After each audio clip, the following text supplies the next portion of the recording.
Let's talk about money. Today we're gonna be talking about the taboo subject of how much money did my indoor playground make in the month of January. This is a little nerve-wracking for me to share, but I do believe in transparency. I've been sharing how much we pay on our utilities and how much we've been bringing in for months over on short form, but I wanted to sit down and kind of break it down for you guys to kind of get into the nitty-gritty of how much we made, if we even made anything, and what we're gonna do with what we made. But first, let's start with a little bit of a disclaimer. I've owned my indoor playground for about 5 years. I'm in the St. Louis area. So if you count the entire St. Louis metropolitan area, we have about 2.9 million people, which I do like to include that because I want anybody who's gonna be comparing their numbers to kind of know that I am in a large city. Now I am in a small suburb of St. Louis, but it's not abnormal for people in my city to drive 20-25 minutes to go do an activity. Like I drive downtown to go to the baseball games, to go to the zoo, like it's not abnormal. And then I also wanna say that I currently have a full-time staff who work the majority of our shifts. Now that is gonna change a little bit in the new year because I had a lot of staff turnover and the fate of social media is a little bit up in the air. So for the past 5 years, I've been investing a lot into the staff and putting a big chunk of money into payroll. And that is because I've been making all of my money off of social media. And if anything were to change, I've been very upfront with this the entire time, I would then just shift to working 5 days a week. And instead of all of that big chunk of money in my payroll, I would kind of take that as my income. So keep that in mind when I share with you how much we profited for the month, because it's definitely not a big number. But again, I'll also let you guys know how many shifts I worked this month. I always say I'm not here all day, but I'm at least here every day. So even if I'm not working like a full shift, I'm always on call. I'm always here if something goes wrong. I'm checking messages at 7 a.m. Owning a business is kind of like a 24/7 job. So when I'm talking about shifts, I'm talking about me being the only person in here from open until close, which next month's video is gonna be a little bit different too, because I'm gonna be here a lot more, but I'm also gonna have a bigger payroll because I'm training. So all of my shifts are like a double shift. Now that we've been blabbing a lot, let's start with how much money Grandma's Playroom brought in. And I do have notes because I wanna make sure I do this correctly. If I'm looking down, it's because I don't wanna say it wrong. I wanna be very specific about our numbers here. So for open play, we had 561 kids, which is incredible for open play. I'm very pleased with that number. That means that open play made a total of $5,890.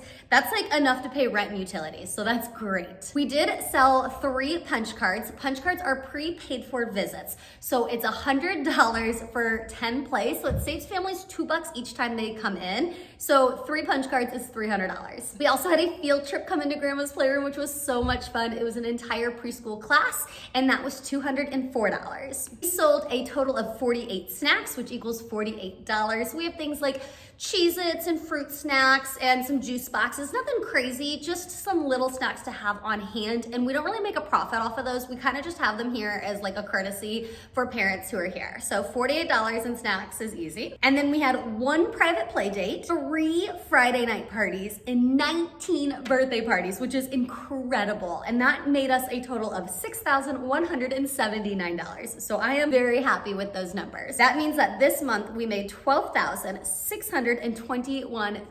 That to me is a very good income. And I'm not including taxes on that because I view the taxes as like it's $12 to come in, with tax it's $12.99. So I'm doing this as $12. So that 99 cents I kind of put and I hold on to it, and then I'll pay that to the government at the end of the quarter. I hope this is making sense. If anything's not making sense, ask me questions in the comments, and when I do this next month, I will try to make it be more clear. Because sometimes it's easy to like hear something in your head and know what you mean, but to say it is a whole different story. So how does that compare to last year? We're actually down from last year. Last year we made $13,435 in the month of January. We had more birthday parties this January, but we also had snow days this January. So I was closed for 3 full days of business. And I truly, truly think that for the winter, being closed for those 3 days is the difference between profiting more last year than we did this year. And last year we had 17 parties, and this year we had 19 parties. So I think that is a great growth. I'm not gonna fret if we are a little bit different from last year.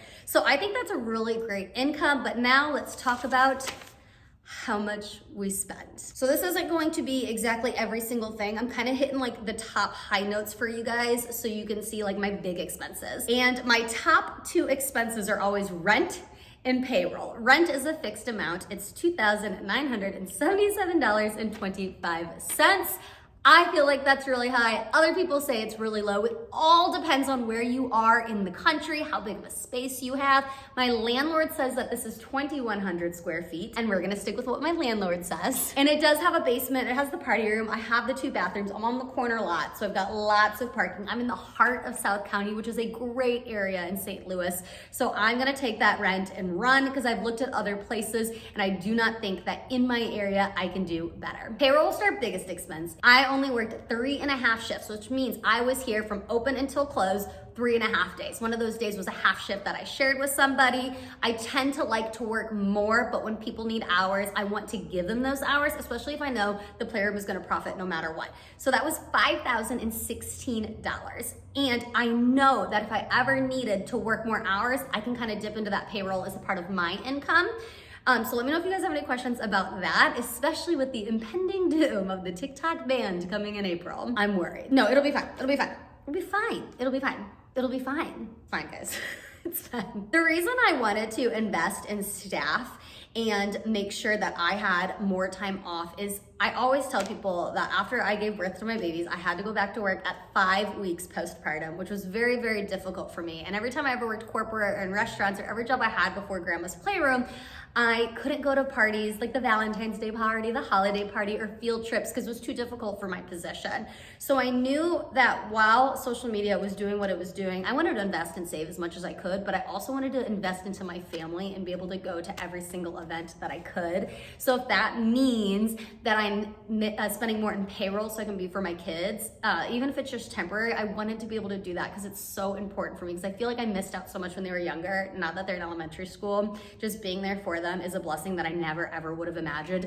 So even if TikTok is gone next year or next month or next week and I go back to 5 days a week and what I put in payroll becomes more of my income and then I just have people working like 2 to 3 days a week, that is fine with me because I've gotten so much time with my children that I would never be able to get back. So let's move on. I do have a dinner expense of $567 because I took my staff out for our holiday dinner. It just happened to hit in January. I paid for my bug guy a year in advance, so that will save me money in the long run, but it means I had to pay $560 this month, but I'd rather pay more for these like big expenses in the winter months than like in fall or spring. So to me, that's really good. For supplies, like cleaning supplies, paper products, cups, napkins, anything for parties, I spent about $283. I had a random tax bill of $501.25. And then I bought a new vacuum for $367.39. That was a very big expense for me. And then all of my utilities together were about $724. So there are some more expenses that I made and paid over the month, but they were just like little ones here and there, little taxes,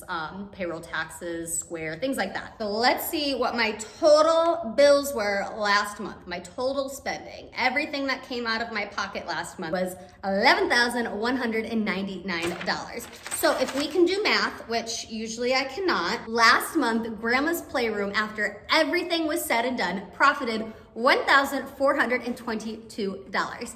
And I am very, very excited about that because last January, so January 2024, we actually were in the negative by $2,164. And that's because our plumbing went out, okay?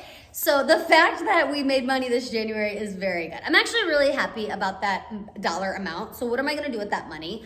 We are gonna invest it back into the Playroom and we are going to hope that it builds interest while it is invested. So if one day anything does have to change or if we need to do a big fix, maintenance, a big, like if the HVAC goes out again, what are the words that I'm looking for? Talking about money frustrates me and I cannot explain to you guys enough how awkward this is for me, but I wanna be transparent, okay?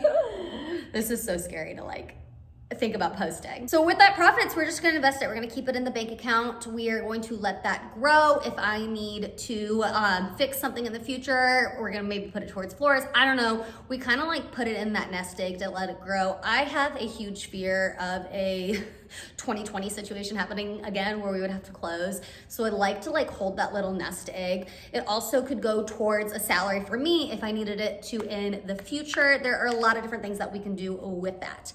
But that is everything we spent and everything we made in the month of January. If you guys found this interesting, let me know. I'd be happy to do this every single month if this is something you guys are into. It makes me a little nervous, so be nice in the comments. I have never once said that owning an indoor playground will make you millions and millions of dollars. It's definitely not going to. There are definitely lots of ways to make more money. I am very comfortable with where we are at now. I know that I could work more to get that payroll down, and if I need to in the future, I am more than happy to do so. But that's where we are today, guys, and I hope to see you next month.